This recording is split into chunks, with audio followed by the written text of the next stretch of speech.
అమ్మ నమస్తే. నమస్తే.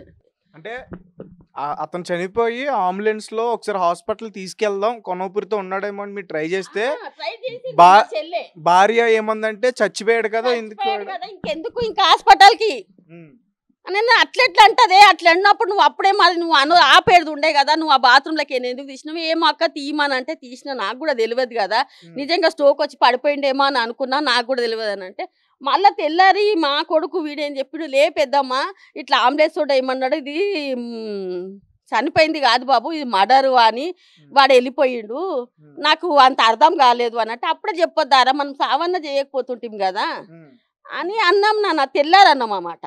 ఇంకా అందరు వచ్చిన వాళ్ళంతా స్నానం చేసుకుని ఈడ కాట్లు ఆడ కాట్లు ఇవన్నీ కాట్లు ఉన్నాయి ఏమన్నా అనుకున్నారా ఏమన్నా చేసిర్రా అంటే లే ఏమనుకోలేదు నువ్వే రాత్రి చాలా మాట్లాడినావు కదా ఆ టెన్షన్కి ఏమైపోయిందో చచ్చిపోయాడు అందుకే నా మీద అని బిడ్డ పెళ్లి చేస్తలేడు వాని చెల్లె పెళ్లి చేస్తలేడు ఆడెందుకు టెన్షన్ పడతాడు ఆ ఫ్రెండ్ చెల్లెకు చూపిస్తున్నాడు దానికి ఎందుకు టెన్షన్ పడతాడు నువ్వు ఎట్లా అంటున్నావు నువ్వు ఆ టెన్షన్ లేదా అక్కడ అంతా అపార్ట్మెంట్ వాళ్ళు అట్లా అనుకున్నారా నువ్వే ఊహించుకుంటున్నావు కానీ వాడు అనలేడు కదా నీకు నువ్వు అట్లా అన్నావు నువ్వు అది ఏమైంది అని ఇక మేము కూడా కొంచెం ఏమైందంటే పిల్లల కోసం ఆలోచించినాం నాన్న మళ్ళీ తీసుకోపోతే ఆలోచించినాం ఇక ఏం చేస్తాడు పోయినోడా రాడు ఇక మాకు అందరికి మా వచ్చిన ఒక్క డౌట్ కాదు మొత్తం డౌట్ 100% కాదు 1000% చంపిండు అనేది డౌట్. కాకపోతే ఏంటంటే ఇక ఇప్పుడు పిల్లలు ఏ రకంగా చెయ్యాలి ఇప్పుడు మేము ఎవరు అప్పుడు వాళ్ళని నేను పెంచిన నాకు ఓపిక ఉంది పెంచిన నేను ఇప్పుడు ఎవరు పెంచుతారు అప్పట్లాగా ఉందా జమానా ఉందా ఇప్పుడు అట్లా లేదు ఈ పిల్లలు కొడుకులు వాళ్ళ పిల్లల్ని వాళ్ళు చూసుకోనికనే కాదు మరి పిల్లల్ని చూడాలని అంటే కాదు ఏదో నాకు అప్పుడు ఉండే నా పిల్లలు అప్పుడు ఆ పద్ధతికి విన్నారు నడిచింది అని నేను ఊకునిగా వద్దొద్దు అమ్మా ఇది కాని పని అని చాలా ఆలోచించుకున్నాను నాన్న నేను ఎంత శూన్యంలో ఉన్నా కానీ కొంచెం ఆలోచించిన నేను ఇది కాదనుకో నేను చాలా నాకు నిమిషానికి ఇట్లా నాకు ఇట్లా పోతున్నా నేను ఇక్కడ 13-14 రోజులు ఉన్నా నేను నన్ను పోనీయలేదు నాకు భయం వేస్తుంది మీరు నువ్వు పోవద్దు అంటే నేను ఇక్కడనే ఉన్నా. ఆ చనిపోయినోడు నాకు వెంటనే అమ్మా ఆ నా ఆత్మ మరి ఎందుకు అని అంటే నేను ఇవి ఏం అడుగుతలేనో ఏమో నన్ను ఇప్పటికీ కూడా నేను నిన్న మొన్నటిదాకా కూడా అదే చెప్పిన నేను అమ్మ నాకు ఇట్లా కనబడుతున్నాడు నాకు ఏందో కోపంగా కనబడుతున్నాడు మాట్లాడినట్టు కనబడతాడు నువ్వేం చేస్తలేవు అన్నట్టుగా కళ వస్తుంది నాకు నానా ఇబ్బందులు అయినాయి. ఇక నాకు ఓపిక కాక నేనేం చేసినానంటే అక్కడ వెళ్ళిన మా ఉజ్జయినికి వెళ్ళిపోయినా నేను ఒక పంతులకి అడిగిన నాకు ఇట్లా అవుతుంది మా కొడుకు చనిపోయింది నా మైండ్ డిస్టర్బ్ అయిపోతుంది ఎందుకనంటే లేమ్మా అక్కడ ఉజ్జయినికి వెళ్ళిపోయి ఇక నువ్వు ఆ భగవంతునికి నీ కొడుకుకు ఆత్మశాంతి కలగని అని నువ్వు అక్కడ పోయి నువ్వు మొత్తం ఆ దేవునికి నువ్వు సరెండర్ అయిపో ఇక అని ఆ ఉజ్జయినికి వెళ్ళిపోయినామా ఇక ఉజ్జయినికి వెళ్ళిపోయినాక ఇక నా మనసు రగొట్టుకున్నా నేను ఎన్ని రోజులున్నా వాడితో ఏం చేసినా వాడు రాడు నా పానం కూడా లోపలికి అయిపోతుందని ఒక 15-20 డేస్ నుండి ఇక ఒక్కలాగా ఉన్నా నేను.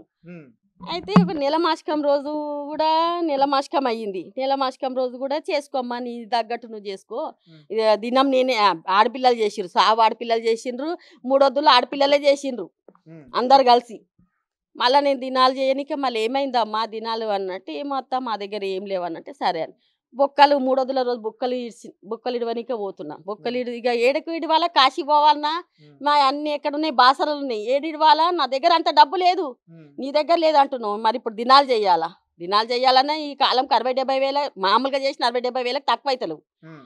సరే నేనేం చేసిన సంఘంలో కలిపిన ఎవరిని అడిగి కలిపినావు నువ్వు అని అడిగింది నాకు అది ఎవరిని అడిగి కలిపినావు నువ్వు నేనన్నా నీకు మొన్న నేను చెప్పినా కదా ఒకరోజు మొదలు చెప్పిన అమ్మ మన నీకు ఇష్టం ఉంటే నీ భర్తది కదా నీకు ఇష్టం ఉంటే నువ్వు వేడ కలపాలనుకుంటే నువ్వు కాశీనే కలుపు గయ్యాలనే కలుపు ఎక్కడన్నా కలుపు నీ ఇష్టం ఉంటే చెప్పు నా శక్తి ఉన్నది నేను సంఘంలో కలుపుతా నీకు ఇష్టం ఉంటే పెట్టేస్తా నేను అని అన్నా లేదా నీ ఇష్టమే అని అన్నది సరే నా ఇష్టం అన్నది కదా నేనేం చేసిన అది మనం ఫార్మాలిటీ ఇక్కడ కలిపేది ఉంటే ఆ రోజే కలిపేయాలి ఏ రోజు అన్నా రాని అది మనం దినం 3 వద్దుల రోజే కలపాలి అది నాకు తెలుసు అది దానికి తెలియదేమో నేను ఇక అన్నీ చేసుకున్నా మరి ఇక నాకు సుధరాంచి అన్నీ చేసి నేను కుండెత్తుకొని కార్లో కూర్చుంటున్నా అది మాకు చెప్తానే లేదు తీసుకొని వెళ్ళిపోతానే ఉంది బొక్కలని అని అంటుంది నిన్న నేను చెప్పేసిన కదా ఆ దేశాలనే ఉన్నామా నేను నాకు కూడా అంత మైండ్ పని చేస్తలేదు అట్లా నా పిల్లగాడు అట్లా పోయిండు నేను అది కలపాలా నాకు ఈ రోజు నాకు వస్తుంది నాయి కలుపుతాడని నేను అనుకున్నా కానీ మాని కలుపుతున్నా నేను ఎట్లా అనుకుంటా నేను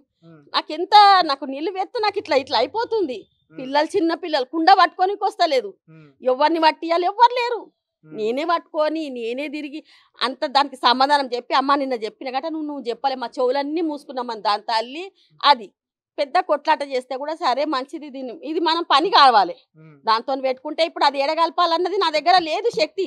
నా శక్తి ఎంత ఉంది, నా పిల్లగానికి చెప్పిన నాయనా నాకు ఇది ఉందిరా, నాకు ఇంతనే ఉంది, మరి నువ్వు వేస్తానగా పోతే నేనేం చేయాలని నేను ఆ సంఘంలో పోయి కలిపేసిన బేట. కలిపేసి వచ్చేసిన. ఇక నేను కలిపేసి వచ్చేసినాక ఇక నేను ఉండా అని పెట్టిన. ఉండంటే లేతా మరి ఇవన్నీ ఎవరు చేస్తారని నా మీద కాళ్ళ మీద అంటే, అమ్మా నీకు దండం పెడతాను, నా కాళ్ళ మీద ఎందుకు పడుతున్నావు, నేదో ఏమో అన్నా అని వీళ్ళందరూ ఏమనుకోవాలా, దాంట్లో అమ్మగారు అంటున్నారు. వాళ్ళ అమ్మగారు ఏమనుకోవాలా, అగో చూసినా మా బిడ్డని ఇట్లా కాళ్ళ మీద పడేసుకుంటుంది, అగో కొడుకు పోయి మా అల్లుడు పోయినది, దాని మొగడు పోయినది, బాధ లేదు చూడు అట్లా అంటే నన్ను బదలాం చేయకమ్మా, నీకు దండం పెడతా నేను 1,00,000 రూపాయలన్నా నేను భరిస్తా, కానీ ఈ టార్చర్ నేను భరించలేను, నువ్వు నాటు దూరం జరుగు అని వాళ్ళందరూ ముంగట చెప్పిన. అమ్మ నాదేమన్నా తప్పు ఉంటే మీరు చెప్పులతో కొట్టండి, నేనేం పని చేసినా, నేను ఏమైనా తప్పు పని చేసినా నా దగ్గర శక్తి లేదు. వాళ్ళందరికీ బాసర కలిపిన, నా దగ్గర శక్తి లేదు. ఇప్పుడు నేను ఇక్కడ కలిపిన, నాయ కూడా ఇన్నే కలపమని నేను చెప్పిన, నాయ నా పిల్లగాని కలపమని, నేను కూడా వచ్చినాడు కూడా ఇన్నే కలపమని నేను చెప్పిన, అంతే అని అంత ముంగట చెప్పిన. అట్లా చెప్పిన ఆ రోజు అట్లా మాట్లాడినాక లే అత్త నువ్వే చేయాలి అది ఇది అని అంటే, ఇక నేను వెళ్ళిపోదాం అనుకున్నామ్మా. ఇక వెళ్ళిపోయి సరే దినం రోజు వద్దాం, ఎట్లన్నా చేసుకొని ఏమన్నా చేసుకొని మనం ఉంటే కూడా వీళ్ళకు తెలియదని అనుకుంటే, ఇక వీళ్ళు మా మరదలు మా యారాలు పిల్లలు వద్దు పెద్దమ్మ నువ్వు ఓకు, మాకు భయం వేస్తుంది, నువ్వు ఓకు పోకు అన్నట్టు ఇక నేను ఈయనే ఉన్నామ్మా. భయం అంటే చనిపోయింది కదమ్మా, చనిపోయింది, ఇది మనకు చూస్తే ఏంది అది సూసైడ్ లెక్కనే ఉంది, మనకు భయం అవుతుంది. అంత జరిగినప్పుడు ఇంత పెద్ద ఫ్యామిలీ కదా మీది, పోలీసులకి ఎందుకు ఆశ్రయించలేదు మీరు? అంటే కొంచెమైనా చెప్పుంటే వాళ్ళు ఇన్వెస్టిగేషన్ చేసేవారేమో. పట్టుకెళ్తారు పిల్లల్ని ఎవరు చూస్తారు, పిల్లల గతి ఏమైతుంది మరి, పిల్లలు ఎవరు చూస్తారు, పిల్లల్ని ఇప్పుడు చూడాలంటే నా వల్ల కాదు. కేవలం పిల్లల గురించి ఆలోచించి మీరు చెప్పలేదు. నేను నెల మాసికం రోజు కూడా అది పెద్ద కయ్యం చేస్తే కూడా నేను పిల్లలకు అది కొట్లాడితే కూడా నేను కొట్లాడలేదు. ఎందుకనంటే నేను పిల్లల గురించి ఆలోచించిన, అది ఎంత ఆలోచించినో అది అంత మొదలుకు వచ్చింది నాకు. అంటే ఇప్పుడు ఈ విషయం మీకు తెలిసిందా, ఇప్పుడు ఆమె చంపేసింది అన్న విషయం మీకు తెలిసిందా? మరి ఏంటి ఇప్పుడు పిల్లల పరిస్థితి ఏంటి, ఏం చేద్దాం అనుకుంటున్నారు అసలు? అదేం చెయ్యాలా, అది మాత్రం ఇక్కడ మేము మాత్రం వచ్చేది లేదు. ఇక్కడ అది జైల్లో పెడతారా, అది ఏం చేస్తారా, దాన్ని ఉరిశిక్ష చేస్తారా, అది పోలీసు వాళ్ళకి తెలియాలి, మీకు తెలియాలి, మీడియా వాళ్ళకి. అది మాత్రం బయటికి రావద్దు. నా కొడుకుని చంపినాక ఎట్లా వస్తుంది, అది ఏ రకంగా వస్తుంది, నేను ఏ రకంగా జీవించాలా, నేను పిల్లలను హాస్టల్ వేసేస్తాం. పిల్లలకు కూడా ఈ ఇల్లు షామీర్పేటలు ఉంది, ఆ ఇల్లుది ఈ ఇల్లుది ఆస్తి పిల్లలకే చెందాలది, ఎవ్వరికి కాదు అది. కానీ ప్రస్తుతం వాళ్ళ పిల్లలు కూడా మరి ఎవరైతే నిందితురాలు ఉందో వాళ్ళ అమ్మగారి దగ్గర ఉంది కదా, మరి అమ్మ దగ్గర ఉంది. మరి ఇక వాళ్ళని పిలిచి అడగాల, మరి పిల్లల్ని పిలిచి అడగాల. మీరు మీడియా వాళ్ళు కూడా పిల్లల్ని పిలిచి మరి ఎక్కడ ఉంటారు అన్నది మీరు కూడా తీసుకోవాలి, అది మీరు తీసుకోవాలి. ఆ చర్య తీసుకుంటేనే నాకు కూడా కొంచెం ఆత్మ తృప్తి ఉంటుంది, వానికి కూడా తృప్తి ఉంటుంది. మరి పిల్లలు ఎక్కడ ఉంటారు, మరి మీ అమ్మ ఈ పని చేసింది, మరి మీరు ఎక్కడ ఉంటారు? అయితే అమ్మ అంటే ఇప్పుడు అతను బతుకున్నప్పుడు భార్యలా వేరే వాళ్ళతో వేరే రకంగా సంబంధం పెట్టుకుంది అని ఎప్పుడన్నా మీతో చెప్పాడా మీ దగ్గర? లేదు నాన్న, అట్లా చెప్పే మనిషే లేడు. ఎంతసేపు మనసులో పెట్టుకొని ఇది చేసేటోడు, ఎంత మంచి అంటే అంత మంచి. అది వాళ్ళ అత్త ఎంత తాగుబోతాడు, శాడిస్టు, వాళ్ళంతా అక్కడ అమ్మగారికి అంతా ఇది ఇట్లా చెప్పేసింది. చచ్చిపోయాడు, ఎట్లా చచ్చిపోయాడు అంటే తాగి బాత్రూంలో పడ్డాడు, బాగా తాగిండు, బాత్రూంలో పడి చచ్చిపోయాడు అని చెప్పింది అందరికి.